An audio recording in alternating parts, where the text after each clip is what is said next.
ಇವತ್ತು ಈ ಒಂದು ಸೆಷನ್ನಲ್ಲಿ ನಮ್ಮ HYT ವಿದ್ಯಾರ್ಥಿಯ ಜಿಯೋಗ್ರಫಿ ಅವರ ಹೋಮ್ವರ್ಕನ್ನು ರಿವ್ಯೂ ಮಾಡ್ತಕ್ಕಂಥದ್ದು 1-to-1 ಕ್ವಶನ್ ಆನ್ಸರ್ ಸೆಷನ್ಗೆ ನಾವು ಅಣಿಯಾಗ್ತಾಯಿದ್ದೀವಿ. ಆದ್ಮೇಲೆ ಈ ವಿದ್ಯಾರ್ಥಿದು ಮೋಸ್ಟ್ ಇಂಪಾರ್ಟೆಂಟ್ ಏನಕ್ಕೆ ನಾನೇ ಅವ್ರನ್ನ ಪರ್ಸ್ನಲಾಗಿ ಹ್ಯಾಂಡಲ್ ಮಾಡ್ತಾಯಿದ್ದೀನಿ, ಕ್ವಶನ್ ಕೇಳ್ತೀನಿ ಅಂದರೆ ಪ್ರತಿ ದಿವಸ ನಮ್ಮ ಟೀಮ್ ಅವ್ರು ಕೇಳ್ತಾರೆ. ಸೊ 10th 96, PUCಯಲ್ಲಿ 91, ಈಗ ಪೋಸ್ಟಲ್ ಇಲಾಖೆಯಲ್ಲಿ ಕೆಲಸ ಮಾಡ್ತಾಯಿದ್ದಾರೆ. ಓಕೆ, ಪೋಸ್ಟಲ್ ಇಲಾಖೆಯಲ್ಲಿ ಕೆಲಸ ಮಾಡ್ತಿದ್ದರೂ ಸಹ ನೋಡಿ ಅವರ ಹೋಮ್ವರ್ಕನ್ನು, ಇದು ಹೋಮ್ವರ್ಕ್, ಇದು ನಾನು ಡಿಕ್ಟೇಟ್ ಮಾಡೋದಲ್ಲ, ಅವರೇ ಕುಂತ್ಕೊಂಡು ಬರೋದು, ಎಕ್ಸಾಮ್ ಆ್ಯಂಗಲಿಂದ ಬರೆದಿರೋದು. ಡಿಕ್ಟೇಷನ್ ಮಾಡಿದಾಗ ಯಾರಾದರೂ ಬರಿಬೋದು, 10 ಗ್ರಂಥ ಬರಿಬೋದು. ಡಿಕ್ಟೇಷನ್ ಮಾಡ್ಕೊತ ಕುಂತ್ರೆ ಕ್ಲಾಸ್ ನೋಟ್ಸ್ ಅಂತ ಹೇಳ್ತಿರಲ್ಲ, 10 ಪುಸ್ತಕ ಬರಿಬೋದು. ಬಟ್ ಸ್ವಂತ ಬರೆಯೋದಿರುತ್ತಲ್ಲ, that requires courage, patience. Okay, so ಇವರು ಯಾವ ರೀತಿ ನೋಟ್ಸ್ ಮಾಡ್ಕೊಂಬಂದಿದ್ದಾರೆ ಅಂತಂದರೆ ಕಂಪ್ಲೀಟಾಗಿ HYT ಆಯಾಮದಿಂದ ಯಾವ ಟಾಪಿಕನ್ನು ಹೇಗೆ ಬರೀಬೇಕು ಅಂತೇಳಿ ಬರ್ಕೊಂಬಂದಿದ್ದಾರೆ. ತುಂಬ ಕನ್ಸಿಸ್ಟೆನ್ಸಿ, ಅವರ ಹ್ಯಾಂಡ್ ರೈಟಿಂಗು ಓಕೆ ಭಾಳ ಇಷ್ಟ ಆಗುತ್ತೆ. ನೆಕ್ಸ್ಟ್ ಮೋಸ್ಟ್ ಇಂಪಾರ್ಟೆಂಟ್, ಈ ವಿದ್ಯಾರ್ಥಿಯ ದಿ ಥಿಂಕಿಂಗ್ ಲೈನ್ ಈಗ belongs to Kannada medium, but ಈ always aspire to speak in English. ನೋಡಿ, UPSCಯಲ್ಲಿ ಇಂಗ್ಲೀಷ್ ಬಗ್ಗೆ ಪರಿಚಯ ಇರಬೇಕು. ನಮಗೆ ಇಂಗ್ಲೀಷ್ ಗಂಧ ಗಾಳಿ ಗೊತ್ತಿಲ್ಲ ಅಂತಂದರೆ don't come to UPSC. Okay, ಏನು ಕೊಂಡಿದ್ದೀರಾ UPSCನ ಪ್ರಿಲಿಮ್ಸ್ ಪೇಪರ್ ಕನ್ನಡದಲ್ಲಿರುತ್ತೆ ಅಂದ್ಕೊಂಡಿದ್ದೀರಾ? ಅವೆಲ್ಲ ಇಲ್ಲ. ಓಕೆ, ಸೊ ಇದು ಇರುತ್ತೆ. ನೆಕ್ಸ್ಟು ಇನ್ನೊಂದು ವಿಶೇಷತೆ ಏನಂತಂದರೆ, ನಮ್ಮೂರಿನ ಪಕ್ಕದವರು ಬಹುಶಃ ಈ ಬಳ್ಳಾರಿ, ಕುರುಗೋಡು, ಸಿರುಗುಪ್ಪ ಭಾಗದಲ್ಲಿ ಕಾಂಪಿಟೇಟಿವ್ ಎಕ್ಸಾಮ್ಸ್ ಬಗ್ಗೆ ಅವೇರ್ನೆಸ್ ತುಂಬ ಕಡಿಮೆ. ಸಿನ್ನೂರಿಂದ ಮತ್ತು ಚೆನ್ನಾಗಿ ಓದ್ತವ್ರೆ. ರಾಯಚೂರು ಮಂದಿ ಅವರು they can do anything and everything. ಅವರು ಬುಧ, ಮಂಗಳ, ಭೂಮಿ ಯಾವ ಗ್ರಹದಲ್ಲಿ ಹೋದ್ರೂ ಅವ್ರು ಕೆಲಸ ತೊಗೊಳಕ್ಕೆ ಕೆಪಾಸಿಟಿ ಇದೆ. ನಾವು ಹುಟ್ಟಿರೋದೇ ಕೆಲಸ ತೊಗೊಳಕ್ಕೆ ಅಂತ ಮಾಡ್ತಾರೆ. They have that much of guts, then that's why they see the glories. Okay, ಇನ್ನು ಹೊಸಪೇಟೆ ಆ ಕಡೆ ಹೋದರೆ ಅವರು ಚೆನ್ನಾಗಿ ಓದ್ತಾರೆ. ಈ ಕಂಪ್ಲಿ, ಕುರುಗೋಡು, ಸಿರುಗುಪ್ಪ ಭಾಗದಲ್ಲಿ ಇದೆಯಲ್ಲ, ಏನಪ್ಪ ಕಾಂಪಿಟೇಟಿವ್ ಅವೇರ್ನೆಸ್ ಇದೆಯಾ? ಕಡಿಮೆ, ಭಾಳ ಕಡಿಮೆ. ಇದು ಇಲ್ಲ ಅಂತ ಹೇಳ್ತಾ ಇಲ್ಲ, ಭಾಳ ಕಡಿಮೆ. ಅದರಲ್ಲೂ IAS ಎಕ್ಸಾಮ್ ಪ್ರಿಪೇರ್ ಆಗ್ತಕ್ಕಂಥದ್ದೆಯಲ್ಲ, ಅದು ನೆಕ್ಸ್ಟ್ ಲೆವೆಲ್. ಓಕೆ, ಸೊ ಬನ್ನಿ, ಈಗ ಜಿಯೋಗ್ರಫಿಯನ್ನು ಕ್ವಶನ್ ಕೇಳ್ತೀನಿ. ನೀವು ಸಹ ಆನ್ಸರ್ಸ್ ಮಾಡೋಕ್ಕೆ ಟ್ರೈ ಮಾಡಿ, ಕಾಮೆಂಟ್ ಸೆಕ್ಷನಲ್ಲಿ ಕಮೆಂಟ್ ಮಾಡಿ. ಓಕೆ, ಪೌಸ್ ಮಾಡ್ಕೊಳ್ಳಿ. ಓಕೆ, ನೋಡೋಣ ಸ್ಟೂಡೆಂಟ್ಸ್ ಹೇಗೆ ಹೇಳ್ತಾರೆ. ದಟ್ ಇಂಟ್ರೆಸ್ಟ್ ಇದೆಯಲ್ಲ, ಹೋಮ್ವರ್ಕ್ ಮಾಡ್ಕೊಂಡು ಇಲ್ಲಿ ಬಂದು ಬಳ್ಳಾರಿಯಿಂದ ಇಲ್ಲಿ ಬಂದಿದ್ದಾನೆ ಬೆಂಗಳೂರಿಗೆ. Okay, to attend 1-to-1 session. So ಇಂಥವ್ರಿಗೂ ಯಾಕೆ ನಾವು ಟೈಮ್ ಕೊಡಬಾರ್ದು ಅಲ್ವಾ? ಸೊ ಅವ್ರು ಅಷ್ಟು ಟೈಮ್ ಬಿಡು ಮಾಡ್ಕೊಂಡು ಬರ್ತಾರೆ ಅಂತಂದರೆ that's why giving my personal time to him. Yes, what is meaning of albedo?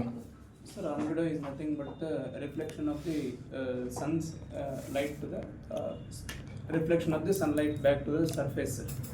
So highest albedo ಎಲ್ಲಿರುತ್ತೆ? Highest albedo on the highest albedo on the lower part of the earth, sir. Like, is it in grassland? Is it in polar caps? Where exactly we can see more albedo? In the polar caps. Why it is so? Because there is a lot of snow is there, as well as a cloud formation is most there, and there is no any fall of the sunrise is there. That is why reflection of the sunlight is more on the Somali current is a cold ocean current, yes or no? Sir, cold ocean. Somali is a cold? No, sir, it is on the eastern part of the Africa, so it is warm or cold? Somali current warm current. So eastern part ನೀವು understand ಮಾಡ್ಕೊಂಡ್ರೆ correct ಇದೆ. Eastern part of the continents warm. ಅರ್ಥ ಮಾಡ್ಕೊಂಡು ಸ್ವಲ್ಪ ಇನ್ನು ಪರ್ಫೆಕ್ಟಾಗಿ ಇಂಥವೇ confusion ಆಗ್ಬಿಡ್ತವೆ. ಓಕೆ, ಈಗ UGC ನೆಟ್ಟಲ್ಲಿ 2022 ಕ್ವಶನ್ ಕೇಳಿದ್ದಾರೆ, ನೀವು ಬರೆದಿದ್ದೀರಾ. Ocean currents provide a high degree of regulation to the thermal environments of the earth surface. What is meaning of this statement? ಇನ್ನೊಂದು ಓದ್ತೀನಿ, high degree of regulation of the thermal environments. ಈ statement UGCಯಲ್ಲಿ ಕೇಳಿದ್ದಾರೆ. ಏನಿದ್ರ ಅರ್ಥ? Sir, thermal radiation ಅಂತಂದರೆ ಈ ಅಂದರೆ ನೋಡಿ, thermal regulation ಅಂತಂದರೆ ಈಗ ವಾರ್ಮ್ ಕರೆಂಟ್ಸ್. ಓಕೆ, ಏನು ಮಾಡ್ತವೆ warm currents? From equator to ಪೋಲಾರಿಸನ್ಗೆ ಹೋಗ್ತವೆ. ಅಲ್ಲೇನಾಗುತ್ತೆ, they bring temperature from one area to another area. So that is called thermal regulation. Okay.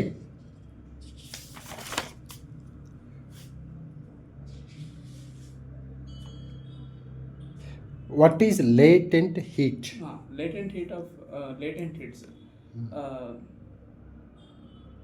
Latent, I have read it, sir.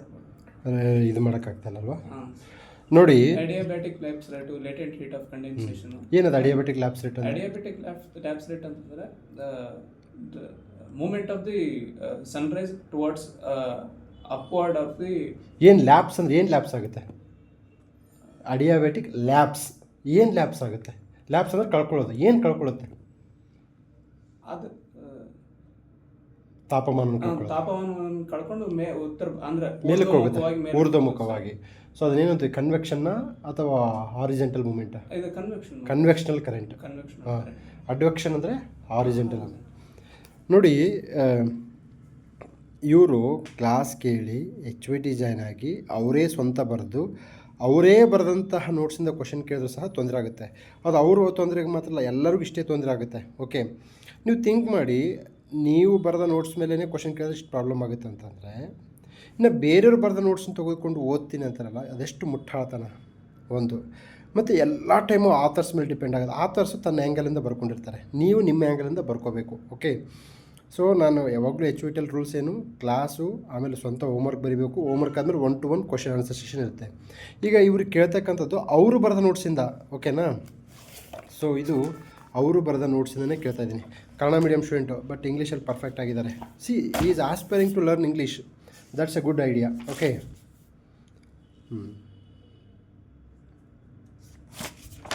Okay, continental drift theory ಹೇಳಪ್ಪ ಏನಾದ್ರು. Sir, continental drift theory is the theory which is explained by, or which is proposed by the Alfred Wegener. How the continents have been formed on this earth, he has proposed in this theory. Before, there are lot of phases there. First of all, continental drift theory. First of all, the earth was in a one it is like Pangea, sir. And later it became in the next Gondwana and Laurentia. In between that Gondwana and Laurentia, there one sea is there. Tethys Sea. Next, what happens slowly that due to the movement of the earth and due to the Coriolis force as well as the centrifugal force of the earth, and what happens, slowly the Gondwana and Laurentia will become separated. Gondwana ekade hogutte? Gondwana south part or north part? Gondwana is the south part. So is it in south or is it moving towards north? It will move towards north, sir. So India is a part of Gondwana or Laurentia? It is a part of Gondwana. Why they kept name Gondwana? Because it was majorly a tribe was there. Gonda tribe was there. Gonda tribe ಕರ್ನಾಟಕದಲ್ಲಿದ್ದಾರೆ. ಯಾವ ಡಿಸ್ಟ್ರಿಕ್ಟಲ್ಲಿದ್ದಾರೆ comment ಮಾಡಿ. ನೋಡಿ, ಈಗ question ಕೇಳ್ತಾ ಇದ್ದೀನಲ್ಲ, ಅವ್ರ ಮುಖದಲ್ಲೆಲ್ಲ ಸಿಕ್ಕಾಪಟ್ಟೆ ಬೆವರು. ನೋಡಿ, ನನ್ನ ಮುಖದಲ್ಲಿ ಏನಿಲ್ಲ. ಏನಕ್ಕೆ ಅಂತಂದರೆ, ವಿಚಾರ ಮಾಡಿ, ಕ್ವಶನ್ ಆನ್ಸರ್ಸ್ ಹೇಳಬೇಕಾದ್ರೆ ನಿಜವಾಗ್ಲೂ ಆ ಥರ ಆಗುತ್ತೆ.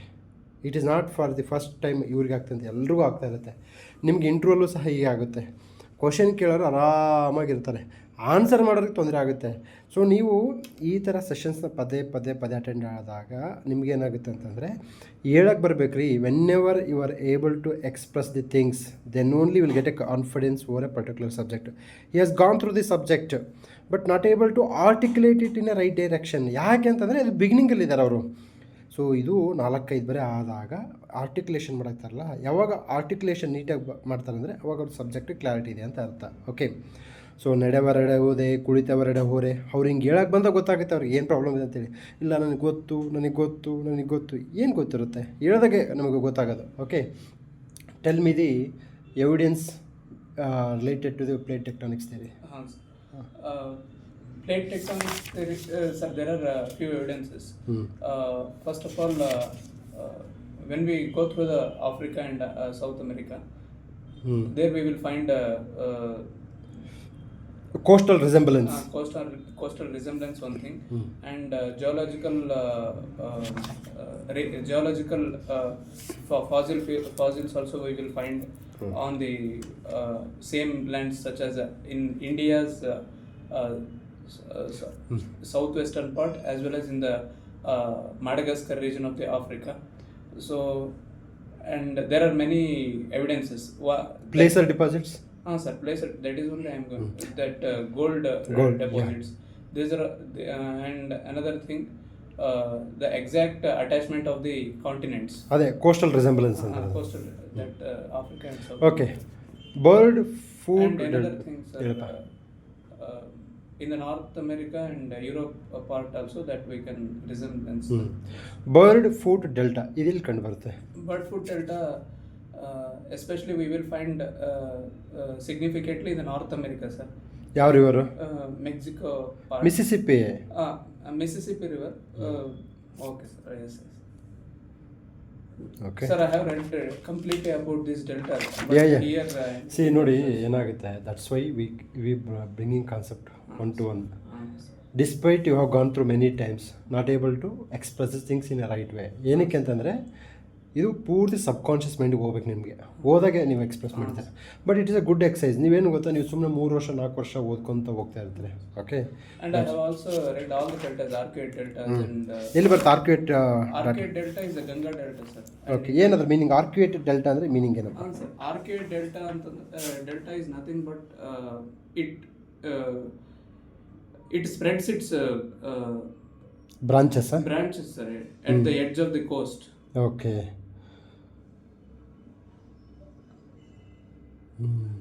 Indus is. ಈಗ ನೀವು ಹೇಳಿದ್ದೀರಾ ಇಲ್ಲಿ ಫೀಚರ್ಸ್ ಆಫ್ ದಿ ರಿವರ್ಸ್ ಅಂತ ಬರೆದಿದ್ದೀರಾ, ನದಿಗಳ ಲಕ್ಷಣಗಳು.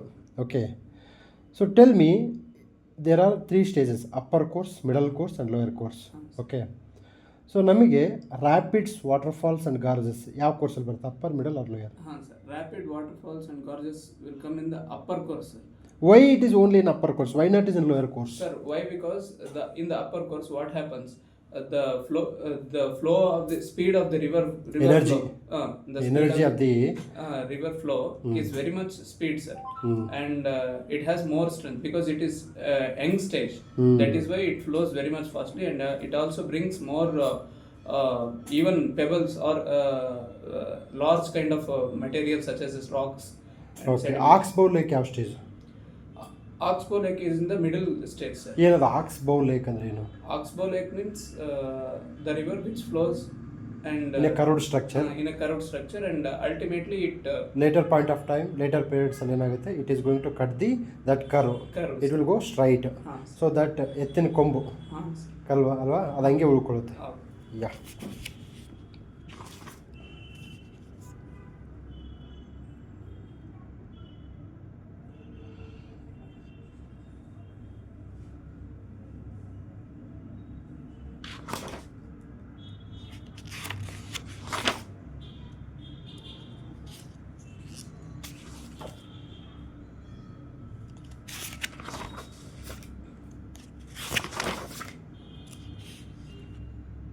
What is convectional current theory? Convectional current theory is the theory where plates of the earth used to move by the thermal energy or the convectional currents. Which, outside of earth or inside the earth? The convectional currents which are existed in the mantle portion, which can come out and moves the plates, sir. Correct. And through that convectional current theory, plates are moving. Correct. And it is taking on one side divergence, and at one side it is converging also. ನೋಡಪ್ಪ, convectional current theory, plate tectonics theory, HYT high yielding topics ಜಿಯೋಗ್ರಫಿಯಲ್ಲಿ. ನೀವು ಬರೋ geography ಟಾಪಿಕ್ಸ್ನೆಲ್ಲ ಓದೋ ಅವಶ್ಯಕತೆ ಇಲ್ಲ. Okay. So ನೀನು P waves are longitudinal waves. What exactly meaning of this? P waves are longitudinal waves. Why? Because these can move. Move in all matters, like solid. So if it is moving in all the different solid, liquid, gas, ಅದಕ್ಕೆ ಅದು longitude ಅಂತೀವ. and it is also moves in the what's that perpendicular. Perpendicular. Longitude ಅಂದರೆ long ಆಗಿರುತ್ತಲ್ಲ, so ಅದನ್ನು longitude ಅಂತೀವಿ. Not because it is moving in different substances. Okay. L waves R surface waves. Y it is called L waves R surface waves? Sir, because these can why they can call it as a surface means they can create more changes in on the surface of the earth, sir. Because for example, Rayleigh waves and love waves, they can disturb on the features of the earth very much. ಅವು ಸರ್ಫೇಸಿಗೆ ಬರೋದ್ರೆ surface waves ಆಗುತ್ತೆ. Okay. So ಇಂಡಿಯಾದಲ್ಲಿ seismic zones ಎಷ್ಟಿದ್ದಾವೆ? There are 4 kinds of seismic zones. So most active zone ಎಲ್ಲಿ ಕಂಡು ಬರುತ್ತೆ ಇಂಡಿಯಾದಲ್ಲಿ? In the northeastern part, sir, and on few parts of Jammu and Kashmir. Why it is so? Only in that part we are very much active. And volcano, this earthquake is very active in those areas only. ಯಾಕೆಪ್ಪ ಈಗ north East ಹಿಮಾಲಯದಲ್ಲಿನೇ seismic zones ಯಾಕೆ strong ಆಗಿದೆ? Because ಅಲ್ಲಿ ಏನು plate moments ಆಗ್ತಾ ಇದೆಯಾ? ಅಲ್ಲಿ Indian plate Eurasian plate ಒಳಗಡೆ ಹೋಗ್ತಾ ಇದೆಯಾ? That's why it is active. Okay.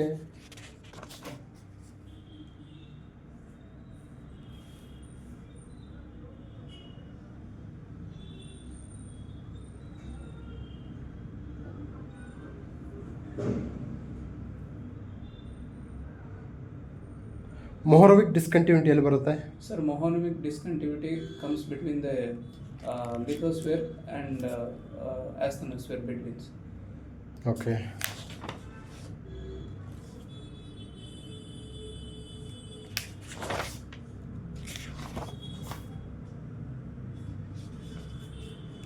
ಇನ್ನೊಂದೆಲ್ಲಿದೆ ನೋಟ್ಸ್? ಇದೊಂದೇನಾ? Okay. Tell me the features of gravitational waves. Sir, these gravitational waves are weaker strong? weaker, sir. These are Weak. weaker. So gravitational waves what it indicates? Sir, it indicates about the collide of the black holes, sir. Okay. Sorry, these gravitational forms because of the collide of the black holes. And this indicates the gravitational force. So gravitational waves ಅಂದರೆ extremely weak signals. Okay. So produced by massive accelerating objects can pass through the matters almost without interaction. Okay. So gravitational ವೇವ್ಸ್ನ catch ಮಾಡ್ಕೊಳಕ್ಕೆ ಇಂಡಿಯಾದಲ್ಲಿ ಒಂದು centre ಇದೆ. ಅದೇನು centre ಅಂತಾರೆ? Detected 2005 detect ಮಾಡ್ತೀವಿ ನಾವು ಗ್ರಾವಿಟೇಷನಲ್ ವೇವ್ಸ್ನ. ಲೀಗೋ. LIGO. Laser interference. ಹಾಂ, ಮತ್ತು Gravitational observation. Aurora. Auroras are it's actually a natural phenomena where sun's charged particles come in contact with the northern parts of the globe.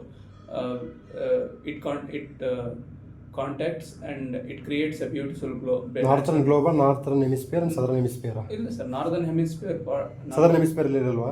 On both sides. Both spheres. On both spheres. ಯಾವ ಇದರಲ್ಲಿ, ಯಾವ ಝೋನಲ್ಲಿ? ಟ್ರೋಪೋಸ್ಪಿಯರಾ, ಮಿಟೋಸ್ಪಿಯರಾ, ಸ್ಟ್ರಾಟೋಸ್ಪಿಯರಾ, ಅಯೋನೋಸ್ಪಿಯರಾ? It is an ionosphere. Okay.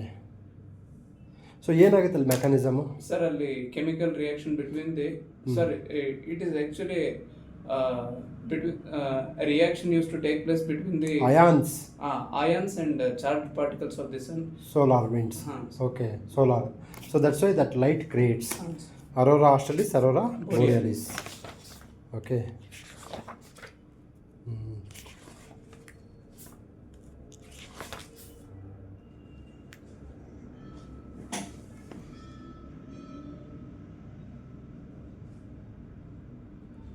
Sahara desert ಯಾಕೆ ಉಂಟಾಯಿತು? Sir, first of all first main reason is cold current, sir. ಯಾವುದು ಕೋಲ್ಡ್ ಕರೆಂಟ್? ಅದು sir, on the west part of the Africa is Sahara. Peru current ಇದೆಯಾ ಅಲ್ಲಿ? Peru current ಎಲ್ಲಿ ಬರುತ್ತೆ? Peru ಎಲ್ಲಿ ಬರುತ್ತೆ sir? In South America only. Peru. Sahara ಎಲ್ಲಿ ಬರುತ್ತೆ? Sahara in Africa, right. ಮತ್ತೆ Peru current. Peru current is there. Peru current is there, is near Sahara Desert? No, sir. It is in south. South America. South. Okay sir, ಒಂದು cold current ಆಯಿತು. ಇನ್ನೊಂದು reason, ಅಲ್ಲಿ ಏರು convection ಆಗುತ್ತಾ ಅಥವಾ ಕೆಳಗಡೆ ಬರುತ್ತೆ? ಕೆಳಗಡೆ ಬರುತ್ತೆ ಸರ್. ಕೆಳಗಡೆ ಬಂದರೆ ಮರುಭೂಮಿ ಕ್ರಿಯೇಟ್ ಆಗುತ್ತಾ, ಇನ್ನು ಎವರ್ಗ್ರೀನ್ ಫಾರೆಸ್ಟ್ ಕ್ರಿಯೇಟ್ ಆಗುತ್ತಾ? ಇಲ್ಲ ಸರ್. ಮರುಭೂಮಿ ಕ್ರಿಯೇಟ್ ಆಗುತ್ತೆ. ಮೇಲೆ ಹೋಗ್ತಾ ಇದ್ರೆ ಅಲ್ಲಿ ಎವರ್ಗ್ರೀನ್ ಫಾರೆಸ್ಟ್ ಕ್ರಿಯೇಟ್ ಆಗುತ್ತೆ. ಎಕ್ಸಾಂಪಲ್ ಇಲ್ಲಿ ಅಂದ್ರೆ ಈಕ್ವೆಟೋರಿಯಲ್ ರೀಜನ್. ಈಕ್ವಿಟೋರಿಯಲ್. ಇಂಡಿಯಾದಲ್ಲಿ ಈಕ್ವಿಟೋರಿಯಲ್ ಫಾರೆಸ್ಟ್ ಎಲ್ಲಿದೆ? ಇನ್ ಅರುಣಾಚಲ್ ಪ್ರದೇಶ ಏರಿಯಾದಲ್ಲಿ we can find. Arunachal Pradesh ಈಕ್ವಿಟೋರ್ ಹತ್ರ ಬರುತ್ತಾ? ಅಲ್ಲ ಸರ್. ಎಲ್ಲಿ ಬರುತ್ತೆ? ಈಕ್ವಿಟೋರ್ ಹತ್ರ ಯಾವ ಪ್ಲೇಸ್ ನಮ್ಮ ಭಾರತದಲ್ಲಿ ಏರಿದೆ? Especially Kerala, southern part of Andaman Nicobar, Andaman, where you can see the exact equatorial environment. Okay, ಅಲ್ಲಿ ಎವರ್ಗ್ರೀನ್ ಫಾರೆಸ್ಟ್ ಕೇರಳದಲ್ಲಿ ಕಂಡು ಬರುತ್ತೆ. ಒಂದು ಈಕ್ವಿಟೋರಿಯಲ್ ಎನ್ವೈರನ್ಮೆಂಟಲ್ಲಿ ನಿಯರ್ ಈಕ್ವಿಟರ್ ಇರೋದು ಅಂಡಮಾನ್ ಅಂಡ್ ನಿಕೋಬಾರ್. ಸಾರಿ, ಅರುಣಾಚಲ್ ಪ್ರದೇಶದಲ್ಲಿ ಎಲ್ಲ ರೀತಿಯ ಫಾರೆಸ್ಟ್ ಕಂಡು ಬರುತ್ತೆ. ಓಕೆ, ಕಾಲಹರಿ ಡೆಸರ್ಟ್ ಎಲ್ಲಿ ಬರುತ್ತೆ? It is also comes in South Africa. ಯಾವ ದೇಶಗಳು ಕಂಡು ಬರ್ತಾವೆ ಅಲ್ಲಿ? ಬೋಟ್ಸ್ವಾನಾ, ನಮೀಬಿಯಾ, ಇನ್ನೊಂದು ದೇಶ, ಇನ್ನೊಂದು ದೇಶ ಸಾಕು. ಸೌತ್ ಆಫ್ರಿಕಾ ಇದೆಯಾ? ಸೌತ್ ಆಫ್ರಿಕಾ ಇದೆಯಾ? ಓಕೆನಾ?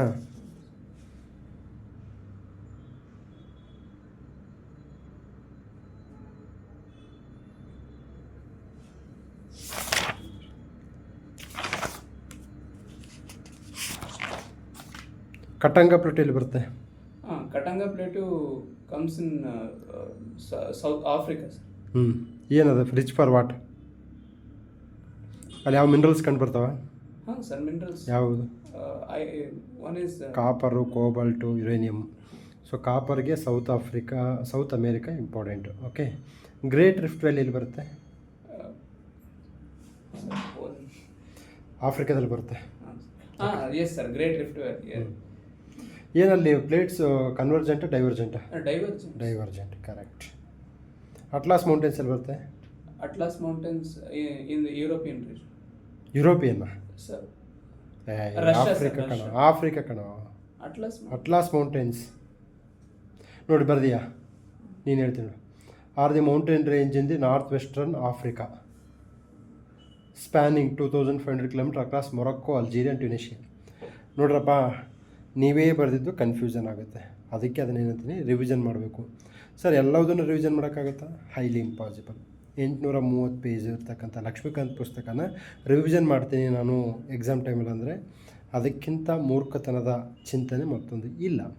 ಸೊ ನೀವೇನು ಮಾಡಬೇಕು, ಎಕ್ಸಾಮ್ಸಿಗೆ ಬರ್ತಕ್ಕಂಥ ಪಾಯಿಂಟ್ಸನ್ನೆಲ್ಲ ಒಂದು ಕಡೆ ಬರೆದಿಟ್ಕೋಬೇಕು, ಎಕ್ಸಾಮ್ ಟೈಮಲ್ಲಿ ರಿವಿಷನ್ ಮಾಡಬೇಕು. ನೋಡಿ, ಅಟ್ಲಾಸ್ ಮೌಂಟೇನ್ಸ್ ಭಾಳಷ್ಟು ಜನ ಕೇಳೇ ಇಲ್ಲ ಅಂತ ಲೆಜೆಂಡ್ಸ್ ಇದ್ದರೆ ನನಗೆ ಗೊತ್ತು. ಬಟ್ ಎಕ್ಸಾಮ್ಸಿಗೆ ಬಂದಿದ್ದೇನಪ್ಪ ಅಟ್ಲಾಸ್ ಮೌಂಟೇನ್ಸು? ಬಂದಿದೆ ಎಕ್ಸಾಮ್ಸಿಗೆ. ಅವ್ರು ಬರೆದಿದ್ದೆ ಅವ್ರಿಗೆ ಕನ್ಫ್ಯೂಸ್ ಆಗುತ್ತೆ. ಅದು ಅವ್ರ ಪ್ರಾಬ್ಲಮ್ ಅಲ್ಲ, ಇಡೀ ಕಾಂಪಿಟೇಟಿವ್ ಎಕ್ಸಾಮ್ಸ್ನ ಪ್ರಾಬ್ಲಮ್ಮೇ ಇದು. ಓಕೆ, ನಾವು ಓದಿರ್ತೀವಿ, ಬಟ್ ಆನ್ಸರ್ಸ್ ಹಾಕ್ಬೇಕಾದ್ರೆ ತಪ್ಪು ಹಾಕಿರ್ತೀವಿ. 50-50 ಹೋಗ್ಬಿಡ್ತೀವಿ. ಒಂದು ಮಾರ್ಕ್ಸಲ್ಲಿ ಮಿಸ್ ಆಯಿತು, 2 ಮಾರ್ಕ್ಸಲ್ಲಿ ಮಿಸ್ ಆಯಿತು, 3 ಮಾರ್ಕ್ಸಲ್ಲಿ ಮಿಸ್ ಆಯಿತು ಅಂತಾರಲ್ಲ, ಹಿಂಗೆ ಮಿಸ್ ಆಗೋದು ಅದು. Okay, that's what I am telling you. Reading, writing, revising and reviewing, these are all parts of HYT class. ಬಹಳಷ್ಟು ಬಾರಿ 1.5 ವರ್ಷದಿಂದ ಹೇಳ್ತಿದ್ದೀನಿ HYT ಕ್ಲಾಸ್ಗೆ ಹೇಗೆ ಜಾಯ್ನ್ ಆಗಬೇಕಂತಂದರೆ ಕಾಲ್ ಟು 9620131843ಗೆ ಕಾಲ್ ಮಾಡಿ ಅಂತ 1000 ಬಾರಿ ಹೇಳಿದ್ದೀನಿ. ಮತ್ತು ಕಾಮೆಂಟ್ ಸೆಕ್ಷನಲ್ಲಿ ಸರ್ HYT ಹೆಂಗೆ ಜಾಯ್ನ್ ಆಗಬೇಕು? ಫೈನ್.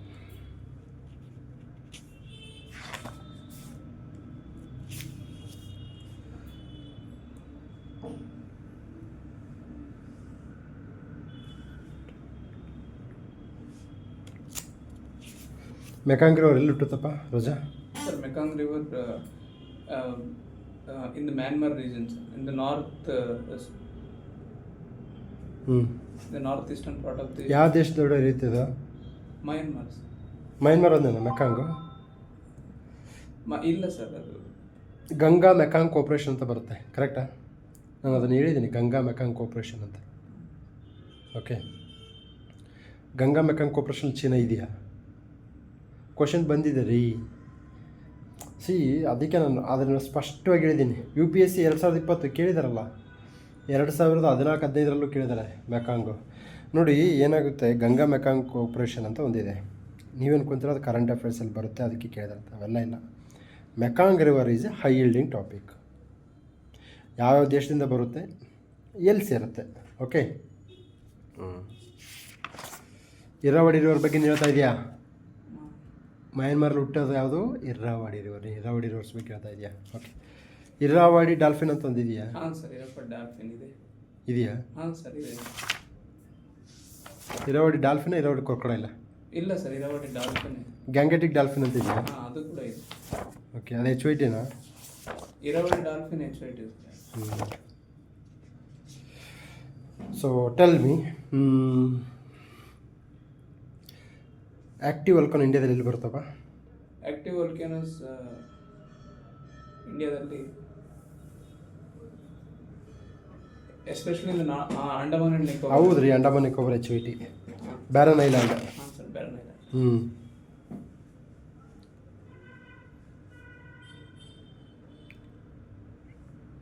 ಓಕೆ. ಸೆಡಿಮೆಂಟ್ರಿ ರಾಕ್ಸ್ ಅಂದರೆ ಏನು? Sedimentary rocks are the rocks, they are, it is the second phase of the rock system. Actually, first phase is igneous and second phase is sedimentary, where due to the weathering forces or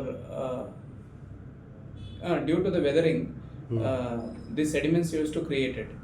Sediments means they become those rocks, igneous rocks will become sediments, sir.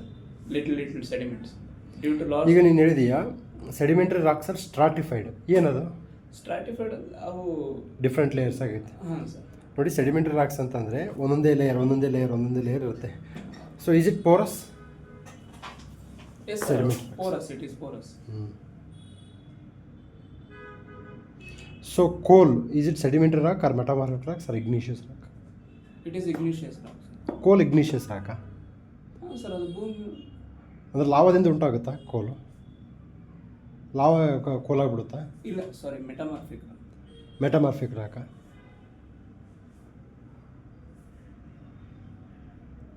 ಕೋಲು. Okay, ನೀನು ಬರೆದಿದ್ದೆ ಕೇಳ್ತಾ ಇದ್ದೀನಪ್ಪ. ಕೋಲ್ ಇದ್ದಿದ್ದು ಅದೇನಾಗುತ್ತೆ next? ವಜ್ರ ಆಗುತ್ತಾ, ಇನ್ನು ಕಟ್ಟಿಗೆ ಆಗುತ್ತಾ? ಅಲ್ಲ ಸರ್, ಅಂದರೆ ಕೋಲು ವಜ್ರ ಆಗುತ್ತಾ? ಇಲ್ಲ, ಅದು ಮೆಟಾಮಾರ್ಫಸಿಸ್. ಇದು ಸೆಡಿಮೆಂಟ್ರಿ ರಾಕ್. ಓಕೆ.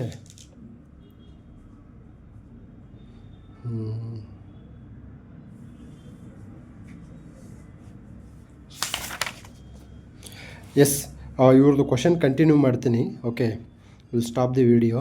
ಇವ್ರನ್ನಿನ್ನೂ ಗ್ರೈಂಡಿಂಗ್ ಜಾಸ್ತಿ ಇದೆ. Okay. So you have to undergo this type of grinding activities.